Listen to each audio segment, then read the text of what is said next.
everybody, and welcome to the first episode of Char Got a Bible Guide. What this Bible Guide will be is pretty much my own interpretations, my own summaries of the Bible. I am still a student, I'm no expert, so I'm still learning the words of God. But I wanted to get this out and share with you because I've been praying since November and asking God, what does He want me to do to increase my faith and to get to that next dimension of His glory. And I've been, like I said, I've been asking, and He has told me that I need to read my Bible, and that includes like knowing and interpreting what He says for my life. And so, as always, I think that my purpose is to be able to share whatever that He's putting on me, and that has become really freeing to me to be able to share and give it to other people. And so, a part of that, a part of me knowing what His Word is me putting it out there and sharing it with you so that you can eventually do the same thing. So like I said, back in November, I was asking this prayer, and He has been putting people in my life.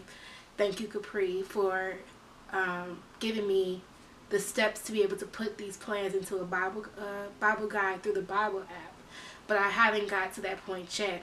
But I do feel like He's telling me to do it anyway, to get it out anyway, until my Bible plan through the Bible app is ready.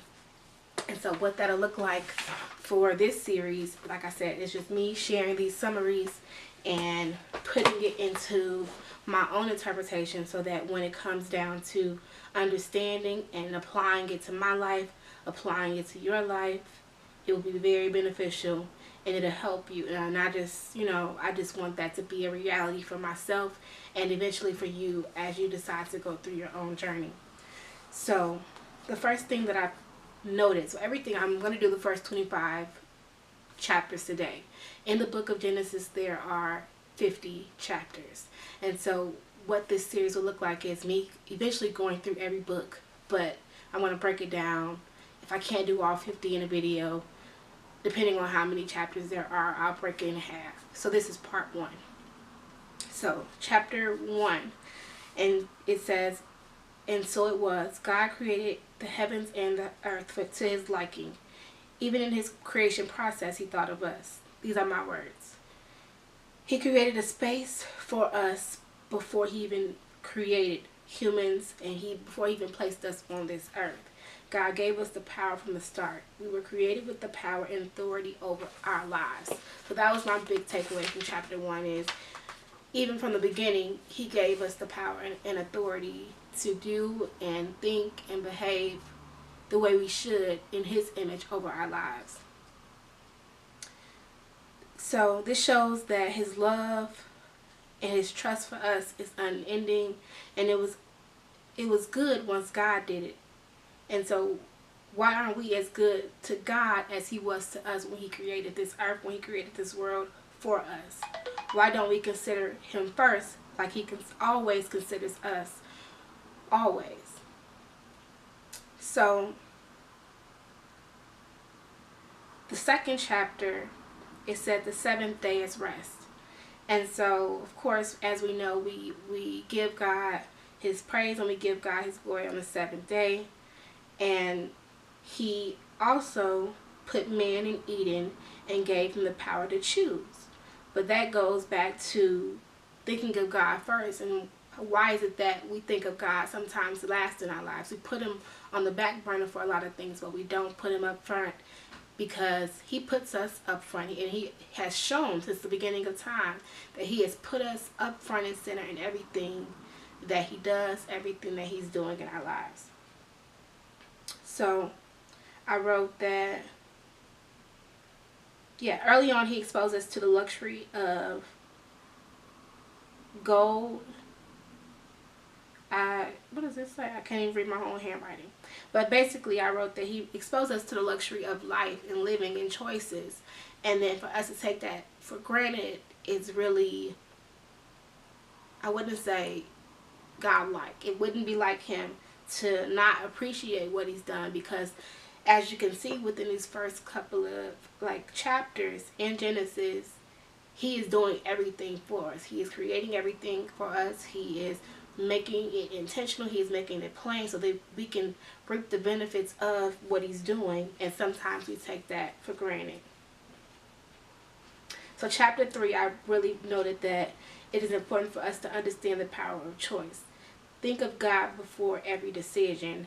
And that is something at church today they were talking about how we should lay our lives, begin our lives, end our lives, live our lives at the foundation of God. Build our house on God's foundation. And that kind of relates to this too. So everything we do, every decision we make, everything should come from the idea of I'm thinking of God first. I'm making God my first priority. I wrote, your first mind and your first everything should always be God. There will be serpents who will sway you off of God's path, but you must focus on him when those people and distractions come against his will for your life. God did what he does to protect us. Stay covered. Don't step out of your own understanding because you will always fail. And that's what I put for chapter 3. Chapter 4, now we see that God doesn't play, basically. He warned us about what could happen when we step out of his bounds and we go into our own understanding. And he shows us consequences. And with anything in life, he always shows us consequences. And how when we don't do what he says to do, we reap that repercussion. And these consequences are brought on by our own actions. So when he cursed Adam and Eve and he drove them out of Eden, he showed them that if you don't do good, you won't get good. And so what God did to Cain is more proof of the consequences when we stay away and when we stray away from God's light. Chapter 5, I highlighted that this is the importance of legacy and family. God put us here on a timestamp for a reason. He wants us to fulfill our purpose and leave a legacy. And so it's our job while we are here to build that legacy and to continue fostering that foundation. And like I said, build your life on that foundation. Chapter 6, I wrote, there is so much evil as there is good on this earth, but there are people like Noah who restore peace. Being a peacemaker requires obedience. You must do without question. You must follow God completely. If you are a peacemaker, you have been chosen by God. This is a gift, not a curse. And so I have been self-titled. I have been titled by other people as the peacemaker in my life, in my family's life, in my friends' life. And I recently came to the understanding that sometimes this is a gift. It is a gift always, but I need to step out of myself sometimes and don't put myself completely into the situation because I sometimes take on other people's problems. But reading this word helped me see that my gift of being a peacemaker is a positive thing and that I should continue to do so, even if that means stepping out sometime and taking a little bit of time for myself and not just taking on other people's problems as my own. Chapter 7, I think the main takeaway is to listen and obey. When you listen and you obey, you will be rewarded. And you never know what God is saving you from, but if you obey, he will make sure you will be blessed. Because when the flood came for Noah and his family, he was covered because he followed the commands of the Lord. And that was my whole premise of my second volume of It's All Inside of You, is to listen and obey the commands of God. And I think chapter 7 really kind of sums that up, is if you follow, he's going to provide for you. You just have to go and listen and obey. And it's always going to be good because of that. But if you don't, of course, we know what happens. You get swept away in the waters, literally with the flood. Chapter 8, you reap what you sow. Plain and simple. You reap what you sow. Chapter 8 and 9, I kind of wrote this together. In the case of Noah, in this case, Noah got goodness for doing right by God.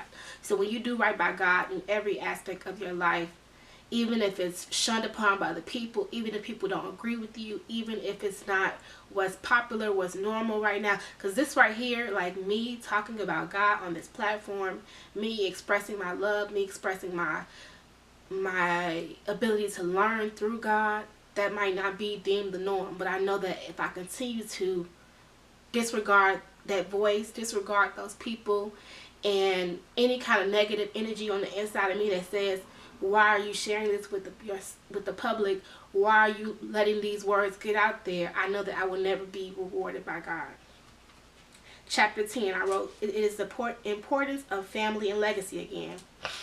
You never know who is coming after you. This goes back to thinking of God first. So yes, a legacy, going back to God first always. Chapter 11, creating lasting and long. What does that say? Creating long. I'm not sure what that says. Creating long differences. I didn't elaborate on what that meant, but I wrote down creating long differences. I have to go back and read to make sure or to understand what I wrote, but that's chapter 11. Chapter 12, by faith and not by sight. And we know Abraham followed by faith and not by sight. And I also wrote following the commands of God. Genesis 12, 2 and 3. So those were the key scriptures I pointed out right here. But the sum of it all right here, I pretty much took away to follow by faith and not by sight, because most times it is not by sight, and you just have to believe that everything will work out in your favor and that God has already orchestrated your life and He has already put things in place for you to be the best person you can be and be where you're supposed to be at that moment in time. Chapter 13, know when to go, to remove yourself from toxic people and situations. Again, listen and obey. Go with what's right. Genesis 13:14. So that's the highlight for chapter 13. Again, know when to go. And that's the hard thing when you're applying the Bible to your life, is understanding that situations happen. But this word, His word, is factual.